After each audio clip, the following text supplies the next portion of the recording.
sempre eu posso ver mais além do meu olhar. Ali tua mão está, ali tua mão está. Lá no coração que chora, no abraço que consola, lá a tua mão está. Lá no coração que chora, Desculpa. no abraço que consola, lá a tua mão está. Se eu for ao céu ou ao mais profundo mar, ali tua mão está, ali tua mão está. Nem sempre eu posso ver mais além do meu olhar. Ali tua mão está, ali tua mão está. Deus está quando amanhece, Deus está no fim do dia, Deus está, Deus está, conhece tudo, Deus está, e o que preciso nele está.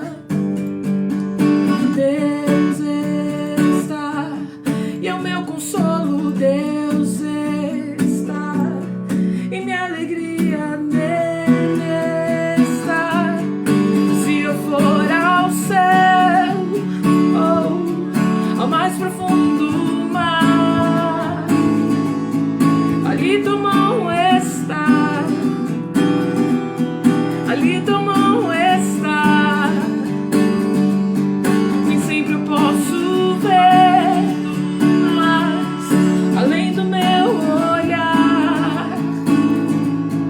Ali tua mão está,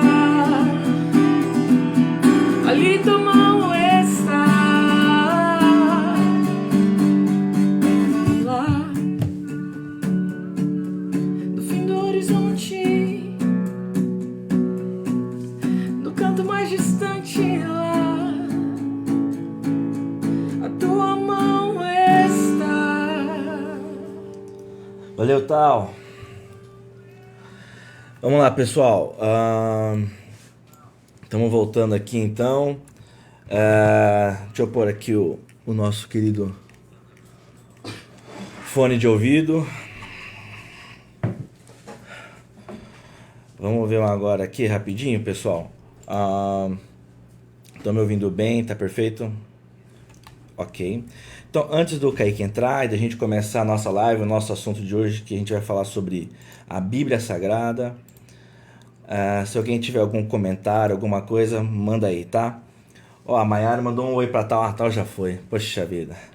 Mas é isso aí, Mayara. Olá, tudo bom?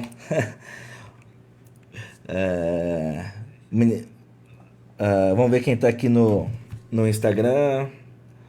O Odilar, a Raquel Mercadante, olá pra todo mundo. Ministério On Fire, oi, oi, oi, oi. Vamos lá. Então, avisos. Vamos lá, pessoal. Seguinte. Base On. Sábado passado deu alguns problemas e só 10 pessoas conseguiram entrar por conta da nossa mudança de aplicativo, tá? Então, o que acontece? O Zoom, ele tava com problemas, só que agora ele já meio que se consertou. Então a gente vai voltar a usar o Zoom, tá?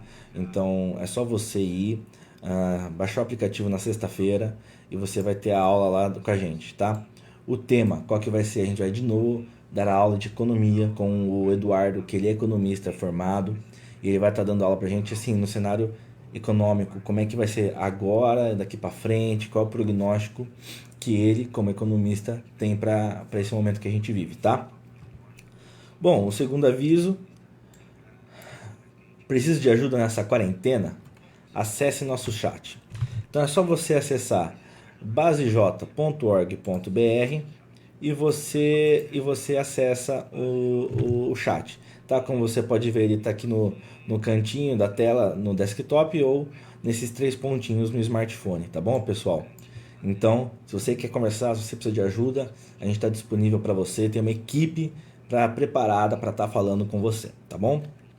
Bom, alguns avisos também da IAP do parque, né? A gente não pode esquecer disso. Palavra de quarta. Amanhã, às 20 horas, tem palavra de quarta, tá bom? A gente espera por vocês. A gente tá aí com o pastor Edmilson fazendo todas as ministrações do palavra de quarta, tá legal? E a tal, como tocou agora, também vai estar tocando amanhã às 20 horas, não esqueçam, tá? Um outro aviso também sobre nossas celebrações online é o sábado. Então, sábado tem celebração online às 10h30 da manhã. Tá bom, galera? Não esqueçam de participar.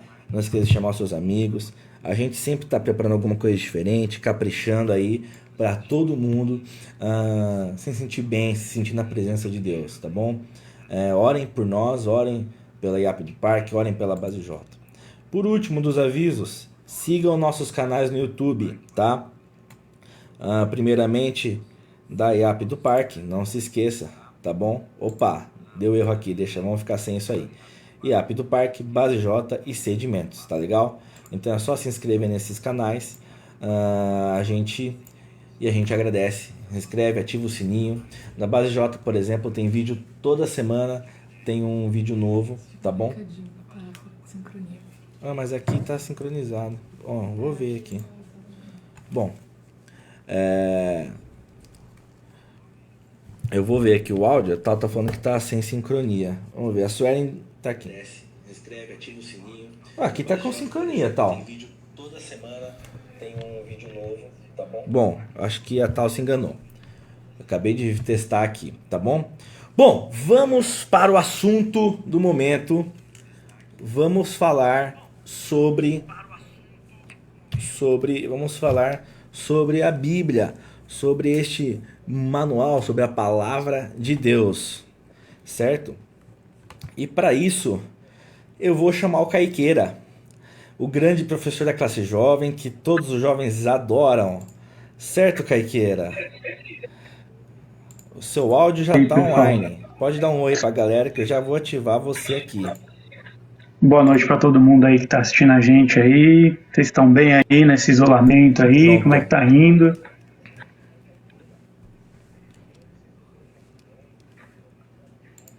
O pessoal disse que no Instagram tá com delay. Eu vou tentar ajeitar o Instagram, pessoal. Só um minutinho.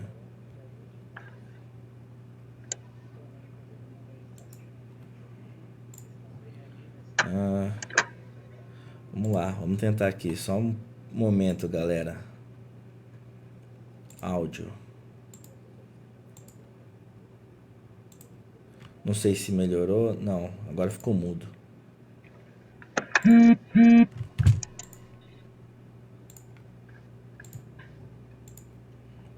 É isso aí, meu. Eu acho que agora é o melhor que a gente vai conseguir, pessoal. Vamos lá. Bom, qualquer coisa, vai pro Face que a gente tá online lá, tá bom, galera? Bom, vamos lá. Desculpa a palma, foi só para dar um despertar aí em vocês. Ó,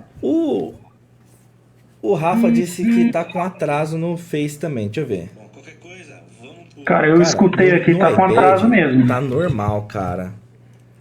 Eu acabei de ver no iPad, Rafa. Nossa, o áudio tá com atraso?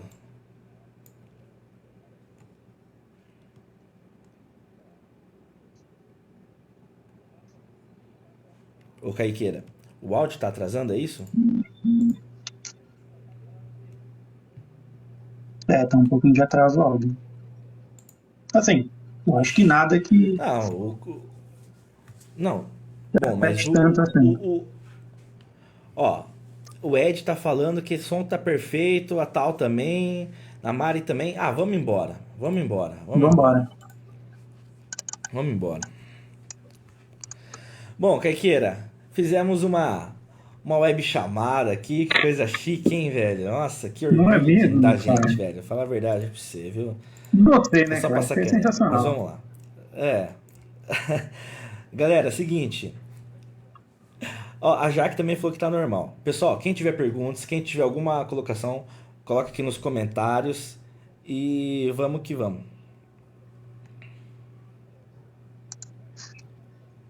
Tanto pro Instagram quanto pro Face, tá? Bom, vamos então conversar sobre a Bíblia, sobre esta coisa maravilhosa chamada Bíblia Sagrada.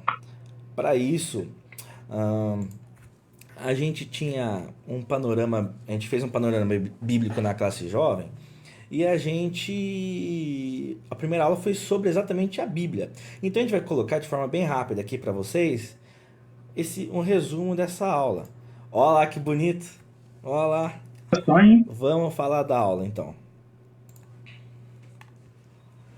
Vamos lá, vamos falar. Então, vamos pra gente começar, galera. A Bíblia. O que é a Bíblia? Eu vou mostrar pra vocês aqui. O Kaique logo mais já dá o parecer dele, tá? Então, assim, se você for no Google, pessoal, vocês vão conseguir ver que não existe a palavra biblio para biblioteca no latim, tá? Eu vou... Não é isso aqui. Só um minutinho. Aqui, achei, perfeito. Ó, só para vocês verem, ó. Se você pegar o latim, ó, e eu colocar biblioteca, o latim vai ficar biblioteca, tá? Se eu colocar Bíblia, latim vulgate. Então, biblo, em latim, é uma palavra que não existe, pessoal, tá? Mas se a gente colocar livro no português para traduzir para o grego, a gente acha o biblion, que é, de fato, de onde vem a palavra Bíblia. E aí a gente tem a seguinte, biblos, né? Biblion, desculpa. E aí, Bíblia significa livro, tá? Então a Bíblia é um livro composto por vários livros, que são 66 livros, e não 60 e tantos, são 66. E aí esses 66 formam o cânon bíblico, tá? E aí sobre o cânon bíblico, a gente vai falar com vocês agora. Vamos voltar aqui para a aula. Vamos lá, achar o Prezi aqui. Muito bem. Vamos lá. Muito bem, já achei. Olha lá, cânon bíblico. Caiqueira, agora explica o que é o cânon bíblico. Caiqueira, é com você, meu amigo. Então, galera, dando uma bem bacana para a gente conseguir compreender, é que, primeiro, quando a gente pensa assim no cânon, né, dos livros que compõem a Bíblia, a gente pensa que a galera foi pegando Bíblia, esse livro eu gosto, vai fazer parte da Bíblia. Não, esse aqui eu não curto muito, esse não vai fazer parte. Não, tivemos alguns critérios aí para que se formasse o cânon, né, então, da Bíblia aí. Isso se deu, muita gente pensa que, sei lá, talvez seja algo recente, alguma coisa assim, se deu lá em 300 e pouco depois de Cristo, né? A gente tinha alguns problemas lá naquela época, e os pais da igreja estavam enfrentando algumas dificuldades de gente que estava surgindo dizendo que o Deus do Antigo Testamento e do Novo Testamento eram diferentes, dizendo que a Bíblia não era, que os livros não eram totalmente inspirados. Você tinha também um surgimento muito grande naquela época de muitos livros apócrifos, né? Apócrifo significa o quê? Oculto. E esses livros que um camarada lá, X, escrevia e colocava lá o nome de Tomé, colocava lá o nome de um apóstolo, enfim, só para dar uma força, uma legitimidade no livro. É como se hoje eu escrevesse um livro e, como eu sou um Zé Ninguém, eu vou colocar lá John Piper no livro, para todo mundo aceitar isso que acontecia naquela época. Então, por conta disso, teve a necessidade de Trazendo para o se. Brasil, né? Nicodemos, enfim. Nicodemos, né? Lucinho, não, estou brincando com esse último, para dar uma credibilidade para o livro que você está escrevendo. Aí o que acontece?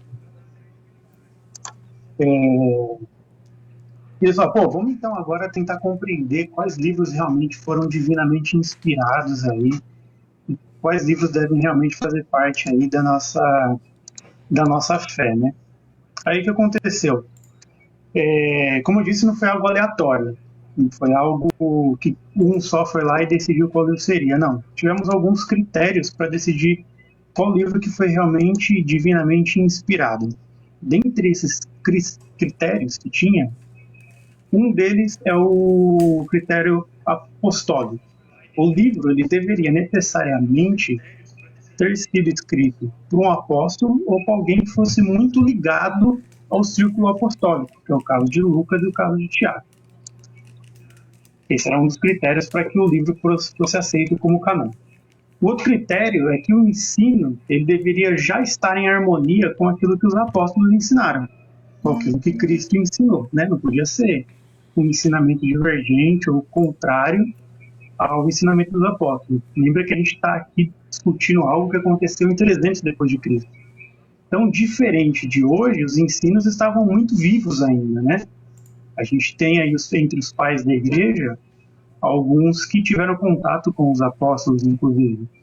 Então, o ensino deveria estar em harmonia com o ensino apostólico. Era um critério. E um terceiro critério que foi adotado é que o livro ele já deveria ser aceito pela igreja que tinha na época, né? A igreja começou em Jerusalém, mas ela se expandiu. Então, os livros deveriam já ser aceitos pelas igrejas que existiam. Esse critério era chamado critério da catologia, ou da universalidade.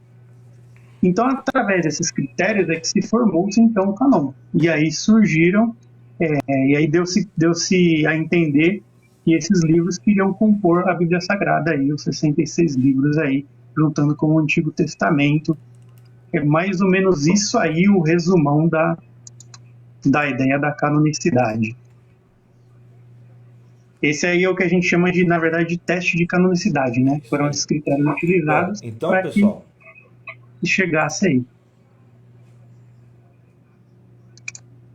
desculpa, Kaique. Não, vai lá, vontade. Pode ir lá? Bom, e aí como o Kaique falou dessa questão da formação, então, galera, só pra gente entender, são 66 livros, né? Sendo 39 no Antigo Testamento, escritos em aramaico, e 27 no Novo Testamento, escritos em grego. E aí eu vou passar, de forma bem rápida para vocês aqui, as subdivisões da Bíblia. Pode ser, Caiqueira? Vai lá.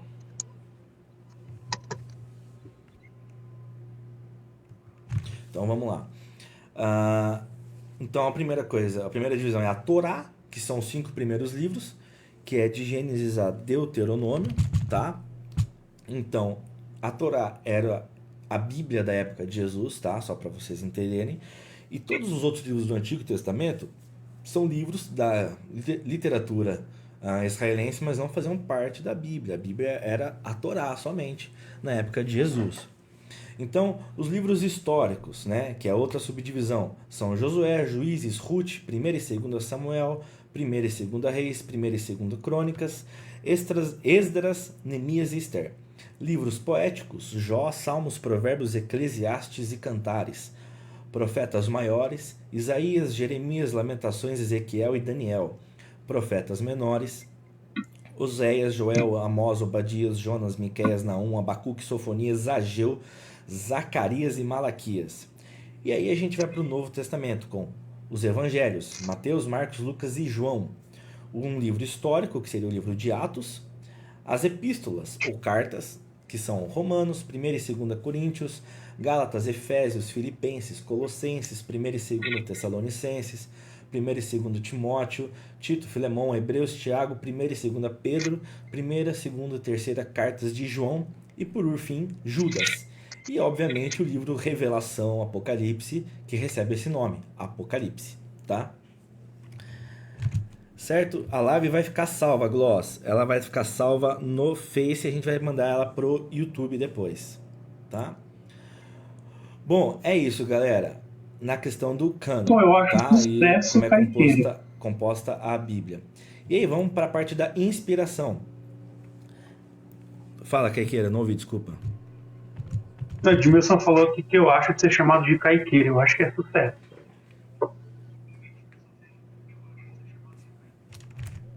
É sucesso. Caiqueira é um bom Eu apelido. acho que é sucesso. É... Bom, com relação à inspiração, aí a gente tem 4 teorias. A teoria neo-ortodoxa, a teoria do ditado, a teoria da inspiração limitada e a teoria da inspiração verbal plenária. Caiqueira, você quer explicar duas? Eu explico duas? O que você acha?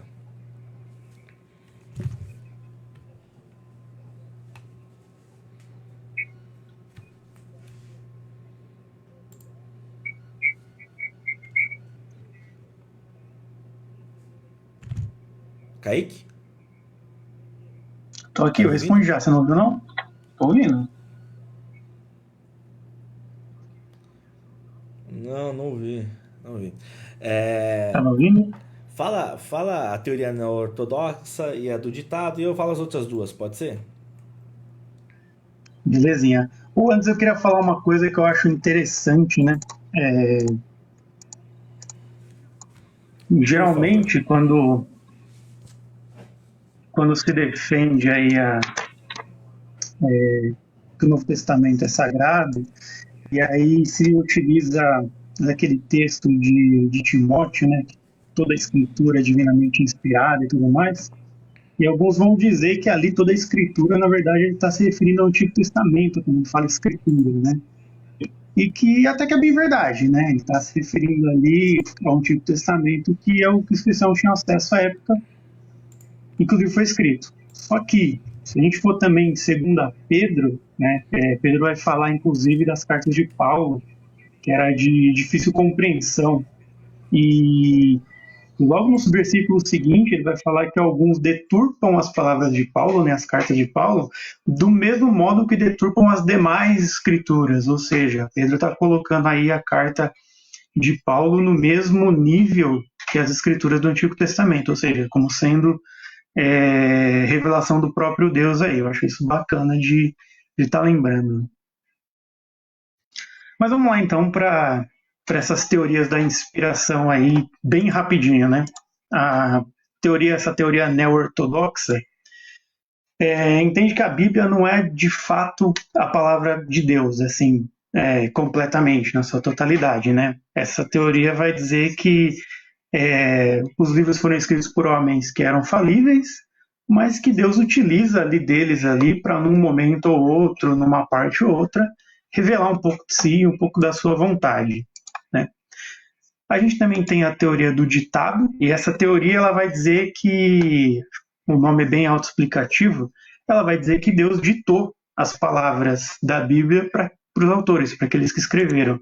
Então aí você limita toda a ação do ser humano, né, na escrita, você não tem a personalidade dele ali empregada, você não tem o estilo de escrita dele, suas emoções, nada, porque é somente um ditado que Deus está fazendo para que os autores escrevam os livros. Então essas são as duas teorias aí, a teoria neo-ortodoxa e a teoria do ditado, e as próximas duas que o Mateus vai falar aí pra gente.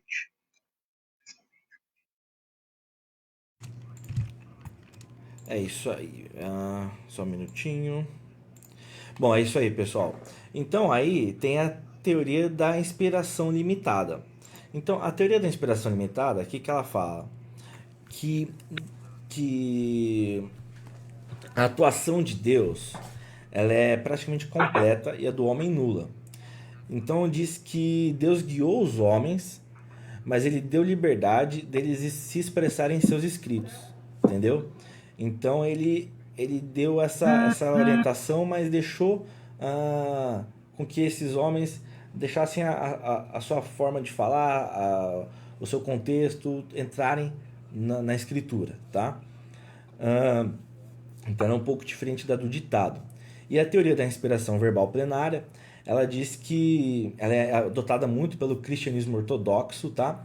E ela explica que cada palavra da Bíblia é a própria palavra de Deus, não são apenas orientações ou guia, mas é a própria palavra de Deus, tá?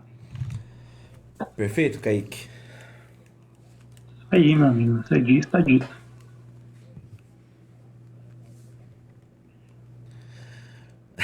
Não é assim não. Bom, vamos lá.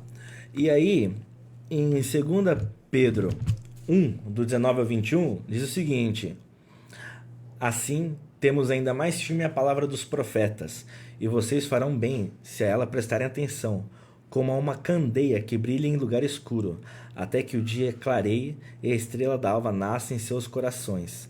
Antes de mais nada, saibam que nenhuma profecia de escritura provém de interpretação pessoal, pois jamais a profecia teve origem na vontade humana, mas homens falaram da parte de Deus, impelidos pelo Espírito Santo.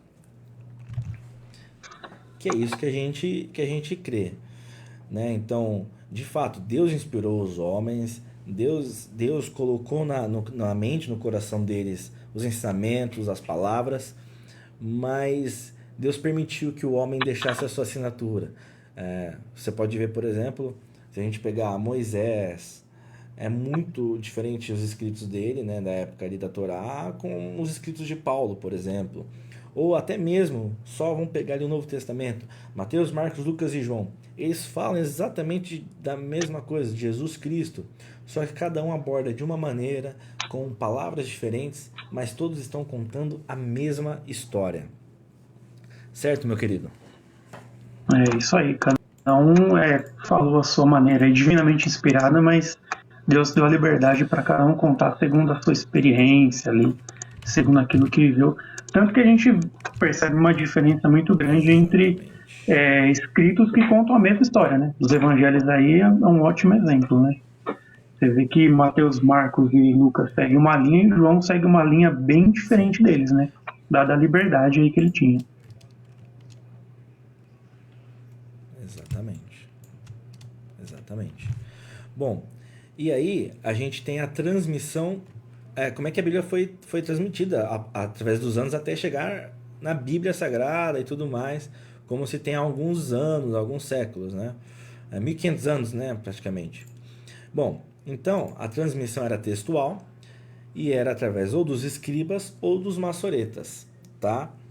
Então ia passando de um para o outro, de pai para filho, ou de escriba para escriba, né? Que geralmente, muitas dessas profissões era passado de pai para filho, né? Por isso que eu falei isso de pai para filho. Então, Uhum. o, então os escribas escreviam, aí quando, sei lá, o rolo tava ficando de gasto e tudo mais, ó, tem que fazer um novo, então eles refaziam. Então você vai ver que, tipo, você vai encontrar várias passagens de uma mesma vários rolos, vários documentos históricos de uma mesma passagem bíblica. Às vezes com algumas palavras diferentes, com um erro ortográfico e tudo mais, mas é exatamente por isso. Então é por isso que é importante fazer a comparação desses escritos e tudo mais. Perfeito, meu querido? É isso aí.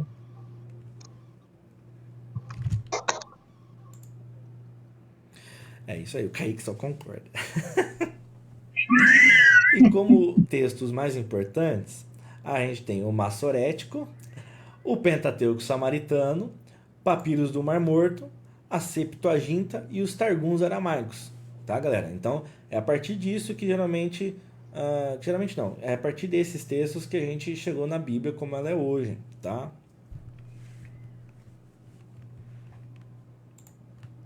Perfeito. Bom, e aí vou pedir para o Kaiqueira explicar essa última parte. O método gramático histórico, Kaique, explica cada um aqui, por favor. E aí a gente dá continuidade da nossa live.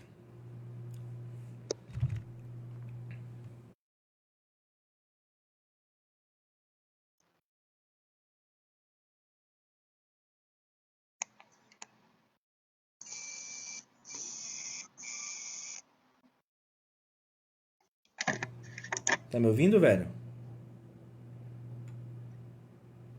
Kaique, tá me ouvindo? Senão eu falo. Ih, o Kaique tem uma travada ali, galera. Então vamos continuar aqui, ó. Então, são 3 contextos. O contexto imediato, eu vou deixar aqui, ó, que aí fica melhor para todo mundo. Contexto imediato, o contexto remoto e o contexto histórico, tá bom? Assim que o Kaique voltar, eu aviso vocês, tá bom? Já vou até falar com ele no Zap. Vamos ver. Vou falar com ele que travou.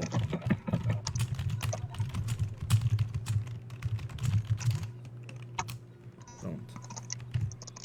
Vamos lá. Então, o contexto imediato. O que que é, pessoal? Deixa eu achar aqui novamente, só um minutinho. Beleza. Então, o contexto imediato é você tentar entender o que aquele texto está querendo dizer, tá? Então, vamos supor... Oi, Theo. Oi, lindão. Ah, o Theo apareceu aqui, família. Alguém pega ele aqui, por favor. Vamos lá. Deixa eu tirar o Kaique aqui. Pronto. Quando ele aparecer de novo, a gente chama ele. Bom.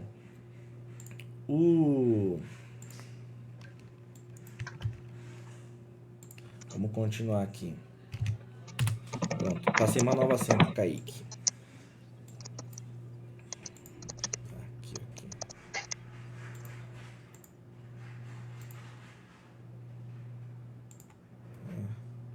Eu acho que não vai dar certo. Bom, vamos nós aqui, galera. O contexto imediato, ele vai estar falando exatamente isso que eu falei no começo, né? Então, você tem que entender o que o texto vai estar querendo falar ali para você. Mas aí vamos supor, você não entendeu perfeitamente o que aquele texto está querendo dizer, como a gente pode, por exemplo, falar de alguma profecia acerca de Jesus Cristo, né?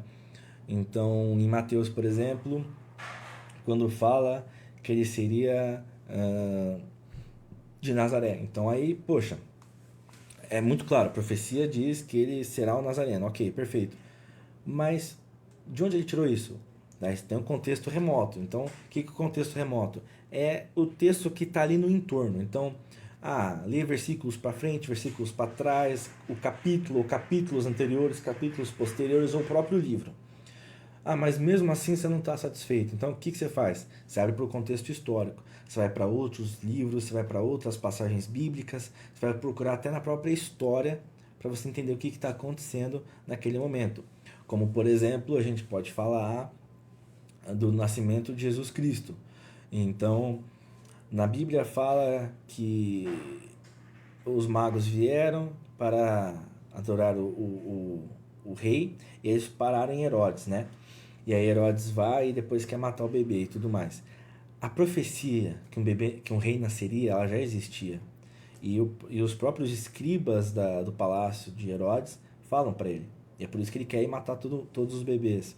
Só que entender algumas coisas a mais. Esse Herodes já é o filho do primeiro Herodes. Então, o primeiro Herodes matou os filhos dele porque ele não queria que os filhos ocupassem o torno dele. E aí qual que é o detalhe? No fim das contas ele deixou 2 vivos, e aí esses 2 eles dividiram o reino de Israel. Então, olha a cabeça desse cara. Ele está pirado pelo poder, ele está pirado porque sobreviveu ao próprio pai, e ele serve a Roma. Então tem todo esse contexto histórico. Então é muito importante a gente entender tudo isso que está em volta do contexto histórico, em volta da palavra bíblica, tá? Caiqueira, tenta o código, a senha anterior. Deixa eu ver se eu acho aqui a senha anterior. Vamos ver se vai dar certo.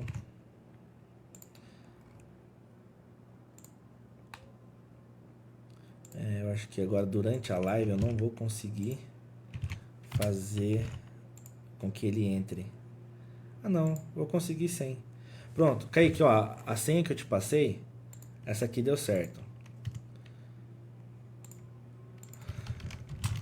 Pronto. Assim que ele entrar, pessoal, eu já coloco ele de novo, tá bom? Então, galera, essa é a questão do método gramático histórico que a gente tem que aplicar quando a gente lê a Bíblia, tá? Bom, vocês lembram do texto que eu li de 2 Pedro? Olha lá, vamos ler de novo o verso 19.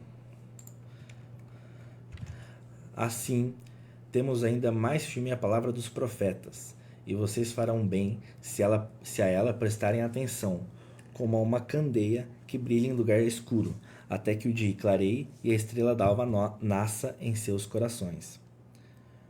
Então, o que a gente pode concluir? Que concluir não, né? Mas o que esse texto está deixando bem claro é que toda a Bíblia ela é direcionada para uma coisa, para o plano de salvação, para Jesus Cristo. Toda a Bíblia, não é uma parte, toda ela mostra o plano de salvação, toda ela mostra Jesus Cristo. Ó, o pessoal de Foz do Iguaçu, Paraná, tá aqui. Valeu, galera. Se alguém tiver algum comentário, só falar que a gente já alguma pergunta, a gente já tenta responder vocês, tá bom? Bom, continuando a nossa explicação aqui acerca da Bíblia. Não sei quem viu, mas o Ziraldo... Opa, Kaique voltou. Deita aí, Kaiqueira. Aê. Vamos colocar aqui. Aê, vamos lá. Muito bem. Pronto, turma. Voltamos com o Kaique. Tá me ouvindo, beleza, cara? Beleza.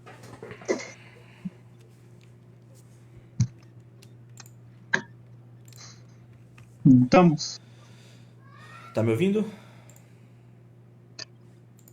Sucesso, Então, vambora. beleza, vamos embora. Tô ouvindo.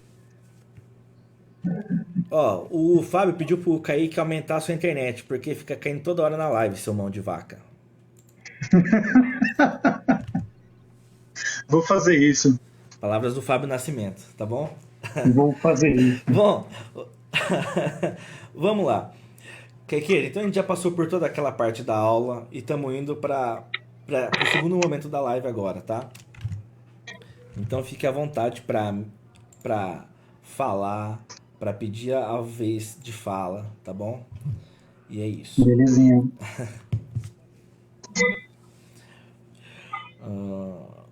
Então assim, galera, o Ziraldo, ele tem uma frase que ele disse que é o seguinte: ler é melhor que estudar.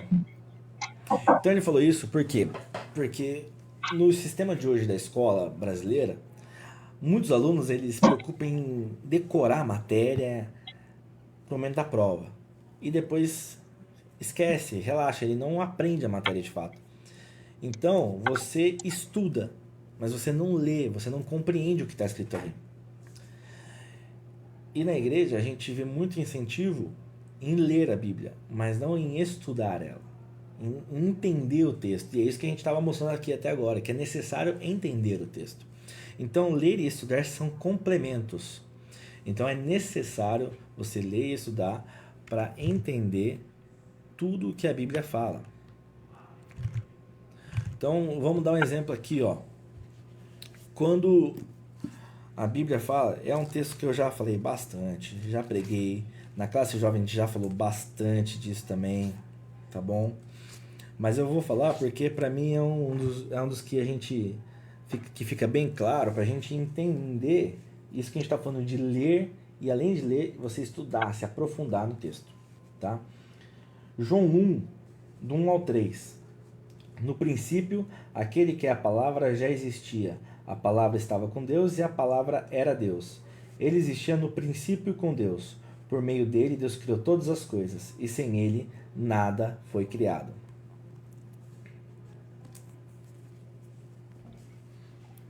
Então, o que acontece? A gente pode interpretar que isso é uma metáfora, né? Tipo, ele está falando que Deus é tão importante que ele é a palavra. Ou, em outras traduções, ele é o verbo, ele é a ação, né? Só que quando João, ele escreve, ele usa o termo em grego logos, que em um dos significados, e é o principal significado, logos é razão, por isso que vem lógica de logos, né? Porque você usa a razão. Então, o que ele está falando? Que Jesus Cristo, ele é a razão de todo o universo.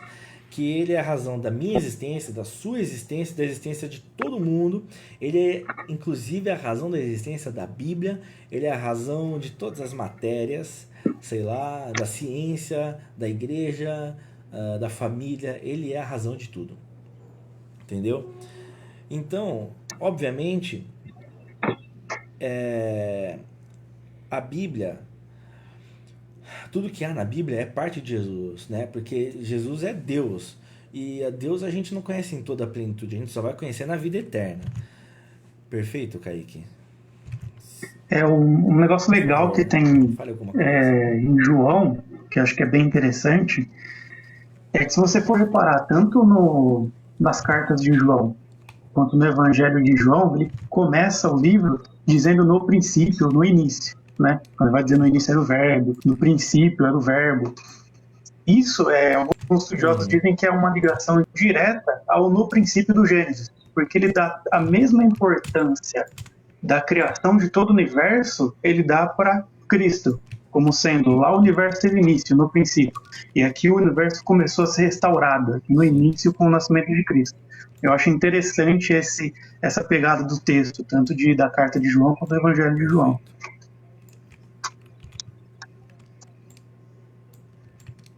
Perfeito. E aí um detalhe interessante, né, pra gente acrescentar aí no que o Kaique falou, não é um detalhe, mas é uma comparação que eu pensei, e aí se vocês quiserem conversar, falar se concordam ou não, fiquem à vontade. A Bíblia, ela não está interessada em mostrar toda a história do mundo, toda a história de Israel. Ela está interessada em mostrar o plano de salvação, Jesus Cristo, como a gente já falou. Por exemplo, se a gente pegar os 7 livros de Nárnia, que tem um grandão, né, que é as Crônicas de Nárnia, nele tem os 7 livros que o C.S. Lewis escreveu sobre Nárnia.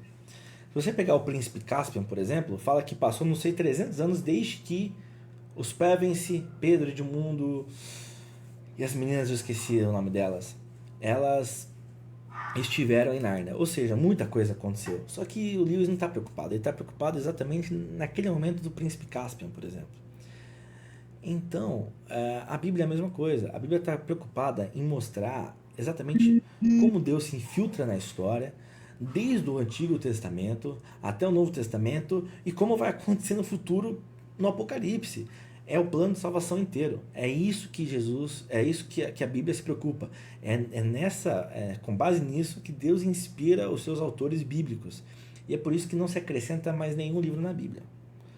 Não tem como colocar um livro de alguém, nem que seja...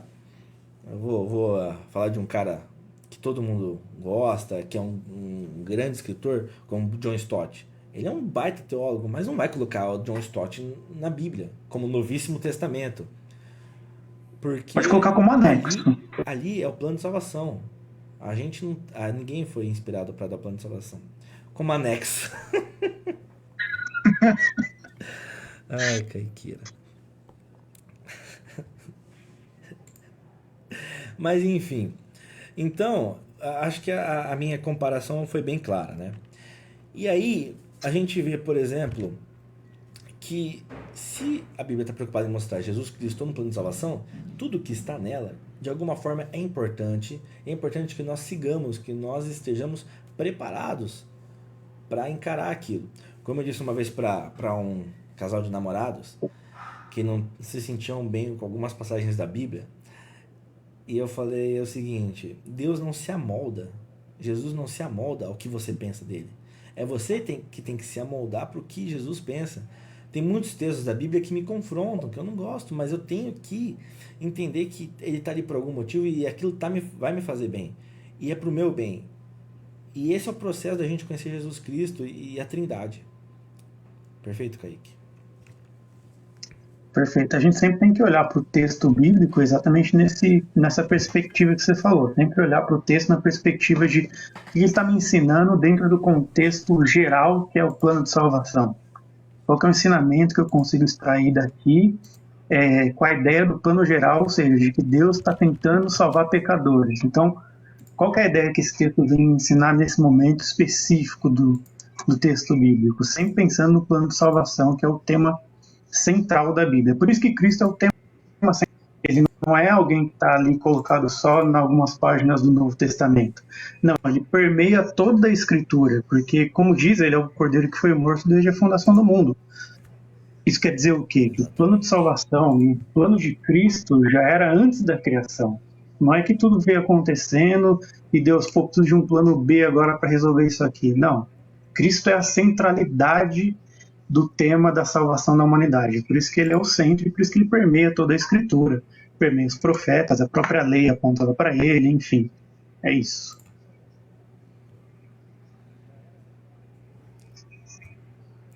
Olha, dando uma pausa aqui, Edmilson comentou: se o Kaique queira, a gente coloca como anexo. Essa já vem com selo Mendes.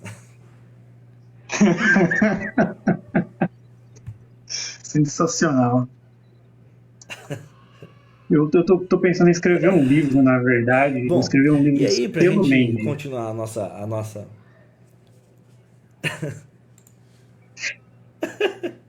Ô, desculpa, cara, é que tá com atraso tanto eu pra você e você pra mim. Sim, vai lá, segue a vida. Tem que me acostumar com isso. Bom, e aí pra gente continuar a nossa jornada bíblica aqui, Mateus 5, do 17 ao 22 diz o seguinte: não pensem que vim abolir a lei ou os profetas. Não vim abolir, mas cumprir. Digo-lhes a verdade, enquanto existirem céus e terra, de forma alguma desaparecerá da lei a menor letra ou o menor traço, até que tudo se cumpra. Todo aquele que desobedecer a um desses mandamentos, ainda que dos menores, e ensinar os outros a fazerem o mesmo, será chamado menor no reino dos céus. Mas todo aquele que praticar e ensinar estes mandamentos, será chamado grande no reino dos céus. Pois eu lhes digo que se a justiça de vocês não for muito superior à dos fariseus e mestres da lei, de modo nenhum entrarão no reino dos céus. Vocês ouviram o que foi dito aos seus antepassados: não matarás, e quem matar estará sujeito a julgamento. Mas eu lhes digo que qualquer que se irar contra seu irmão estará sujeito a julgamento. Também qualquer que disser a seu irmão racá será levado ao tribunal. E qualquer que disser louco corre o risco de ir para o fogo do inferno. Então, assim, mais uma vez, Jesus ele reafirma o poder e a confirmação da Escritura como divino, como inspirado por Deus. E de tudo, desde as coisas que a gente considera lindas, como o Salmo 23, por exemplo, até coisas que a gente às vezes se sente confrontado, como as leis de Deus, tá? E ele diz que ele veio para cumprir a lei. E ele diz mais, né? Nesse texto ele diz, não matar, se você matar vai para julgamento. Mas eu digo mais, se você chamar alguém de louco, já tem problema. Ou ele diz, na questão da não adulterarás, se você adulterar, você já está pecando. Mas eu lhe digo mais, se você pensar com desejos e olhar para aquela mulher com desejos, você já estará pecando. É muito mais pesado do que o que os fariseus levavam em consideração e levavam como verdade, né? Então, a gente vê que Cristo, o que ele está fazendo ele está dizendo mais ou menos isso: toda a Escritura é importante, eu ensino através dela, e ela deve ser passada da forma correta, sem extremos, ou seja, sem aquela chatice das leis farisaicas e também sem a libertinagem atual que as pessoas estão dizendo de igrejas liberais. Não, a igreja não é liberal, a igreja ela é o que está na Bíblia, não tem como mudar. Que pode falar aí, meu amigo. Essa parte aí, né, que é parte do Sermão do Monte, né, é difícil, eu acho que nem encontra, na verdade, dentro da Escritura, tantos ensinamentos juntos, né, em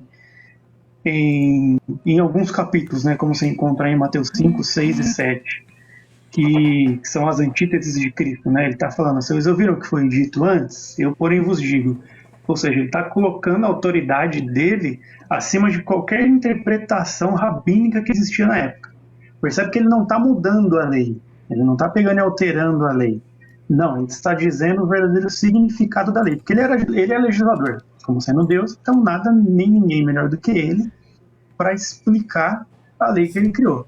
Então, quando ele vai dizer, por exemplo, que você falou aí, não adultera, mas você pensar, tiver pensamentos impróprios com relação à mulher, você já pecou, o que Cristo está fazendo, na verdade, é cumprindo a lei, dando a sua finalidade. Né? Ele está falando que não importa o externo, o que importa é que o interno seja limpo. Que quando a sua mente estiver limpa, o seu coração estiver limpo, aí os seus atos serão limpos. Então são grandes ensinamentos de Cristo aí para a vida de todo cristão, para a vida prática aí.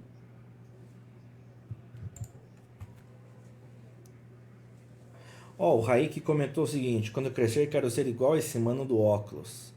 Manos velhos, paz. Cara, tá cheio dos apelidos hoje, hein, cara? Cunhadinho te deu uma puxada de saco aí. Vamos lá. Sensacional esse mineiro aí.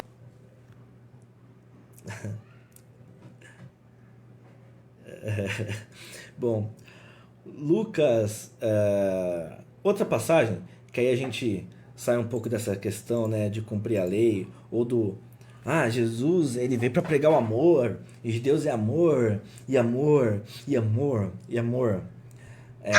É um amor ágape, não é um amor como o nosso. Assim como a justiça, uma justiça divina não é como a nossa. Né? Então, olha esse texto, galera, olha esse texto.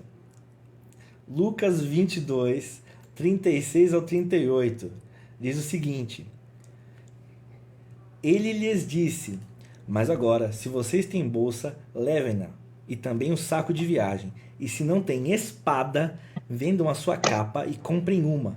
Está escrito: e ele foi contado com os transgressores. E eu lhes digo que isto precisa cumprir-se em mim. Sim, o que está escrito a meu respeito está para se cumprir. Os discípulos disseram: vê, Senhor, aqui estão 2 espadas. É o suficiente, respondeu ele. O próprio Deus que falou, se alguém te der um tapa, vira outra face. E agora ele fala, se vocês não tiverem espada, vendam a capa e comprem uma. É assim, a gente não vai entrar aqui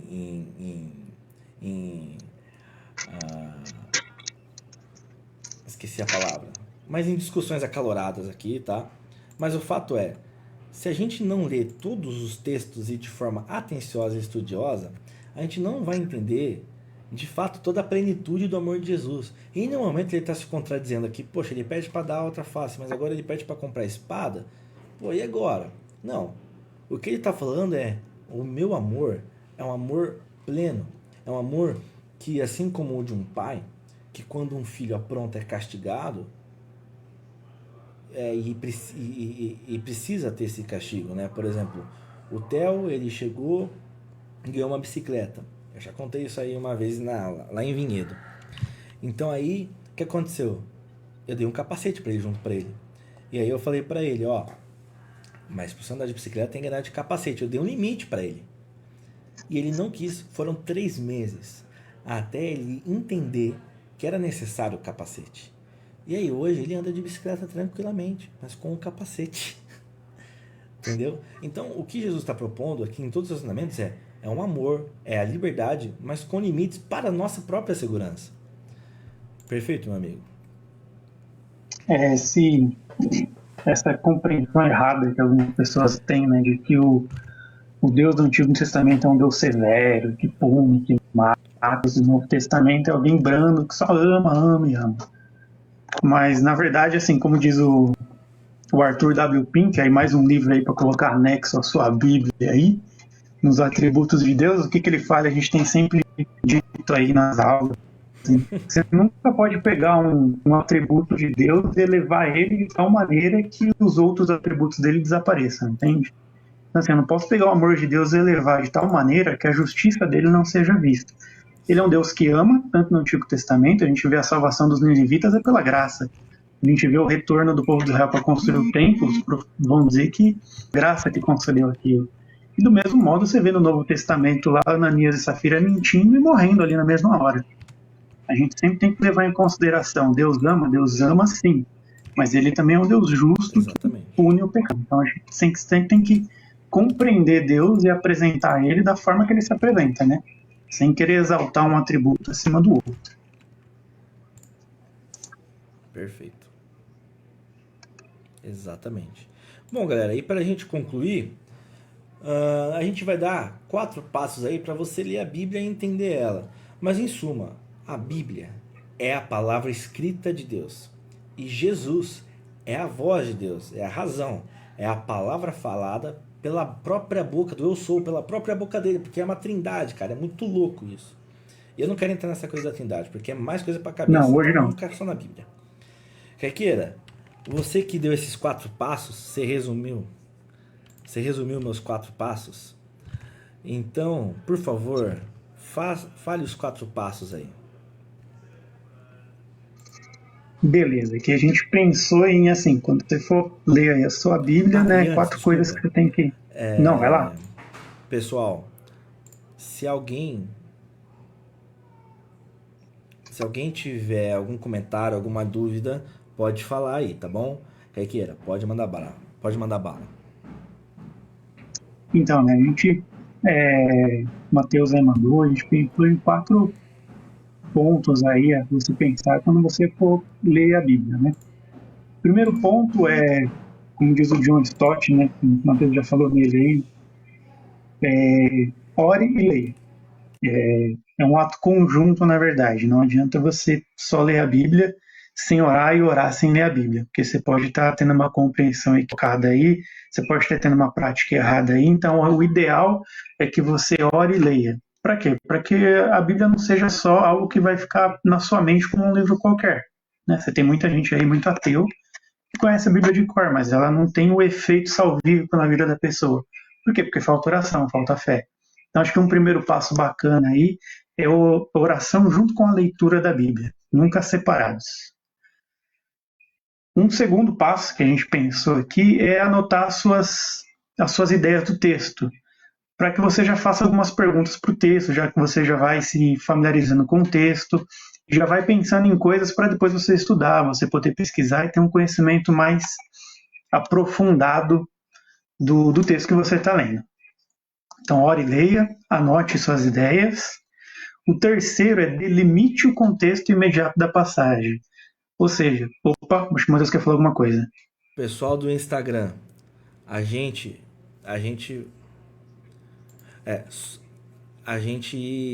caiu a live, a gente já tá colocando de novo, tá? Então, Caiqueira, eu vou pedir para você, vou dar uma segurada. Assim que eu der o ok, repetir novamente os 4 passos, tá bom? Perfeito. Espera só um minutinho. Eu tô me sentindo Danilo Gentili aqui, velho. O Danilo Gentili lançou um Danilo Gentili live show, que ele tem que fazer tudo, cara. A edição, soltar pro ar, todas essas coisas. É muito engraçado, cara. Ele consegue. Bom, vamos lá. Ó, tô colocando aqui. Aplicar. Ok. Iniciar transmissão. Ó, pessoal do Instagram, já pode voltar pra lá, tá bom? Deixa eu só chamar todo mundo de novo. Caiqueira, pode falar, velho. Aí, então, voltando lá, galera. A gente estava falando aqui sobre uns 4 passos, assim, é só o norte, assim, que a gente pensou aqui, para quando você for ler a Bíblia aí.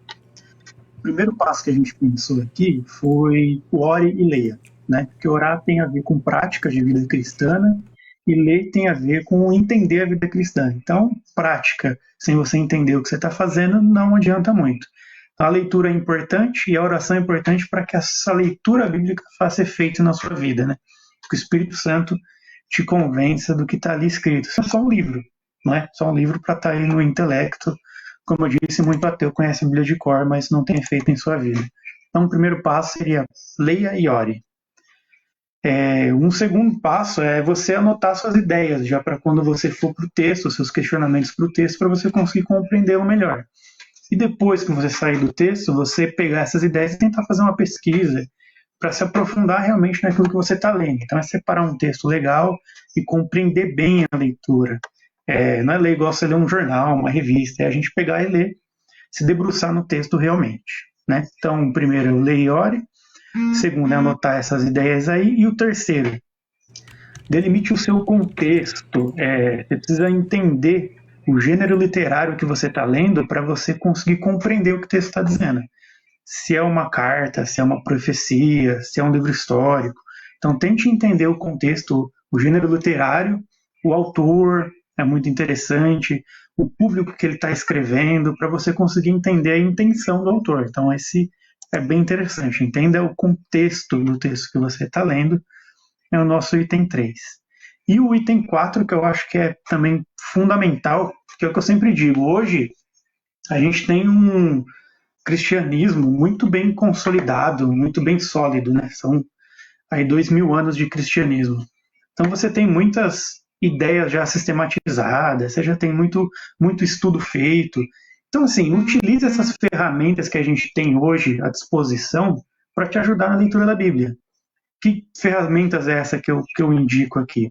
Uma boa Bíblia de estudo, uma Bíblia comentada, um comentário bíblico, alguma ferramenta de interpretação.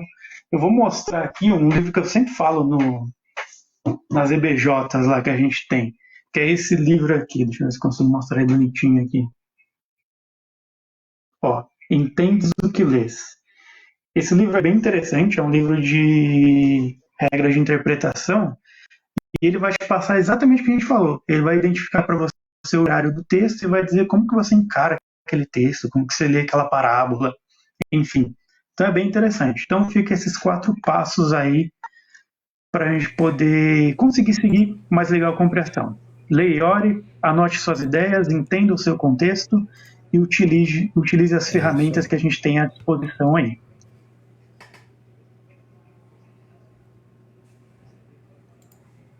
É isso aí, galera. Então, ó, esses 4 passos aí, a gente vai estar fazendo uma artezinha bonitinha depois, pra gente postar, pra você levar aí pra tua vida como um manual de leitura bíblica, de estudo da Bíblia, tá? E aí, meu, vamos supor, esse 4º passo aí que o Kaique falou de achar um livro legal, uma Bíblia de estudo, ou algum livro de comentários bíblicos, de versículo a versículo.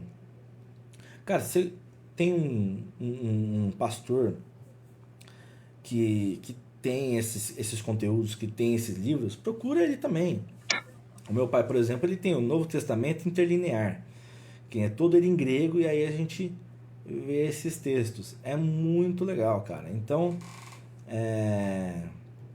eu sempre pego aqui com ele, por exemplo, quando eu quero me aprofundar em algum texto. Então, aproveita isso. A igreja, ela tem isso. E aí não se esqueça, a Bíblia é a palavra de Deus, ela é a Sagrada Escritura, e ela é inspirada inteirinha pelo Espírito Santo. Se você acha que só algumas partes é de Deus, significa que você ainda não entendeu toda a plenitude de Deus. Isso é bom, porque senão você já estaria no céu. Então, quer dizer, ou não é bom, né? Porque você poderia estar com Enoque, Elias, sei lá, com o próprio Deus, né? Não sei. Tô meio confuso agora. Mas enfim. Mas enfim, acho que vocês entenderam. Se vocês estiverem afim, a gente pode disponibilizar toda essa live. Bom, ela vai estar disponível no Facebook. Vocês ouçam ela, e se quiser alguma coisa mais específica, só passar pra gente que a gente tenta ajudar vocês, tá bom? Ó, o Gustavo QS no Instagram perguntou se vai ficar salvo. Vai ficar salvo no Facebook, e a gente vai disponibilizar no Instagram, no YouTube também. Tá bom, galera? No nosso canal Base J no YouTube. Beleza? Kaique, obrigado, cara. Que Deus te abençoe. E até mais, velho. Até a gente sair dessa quarentena, porque eu não aguento mais, cara. Fica dentro de casa. Nem eu gosto de ficar em casa, eu tô aguentando mais, cara.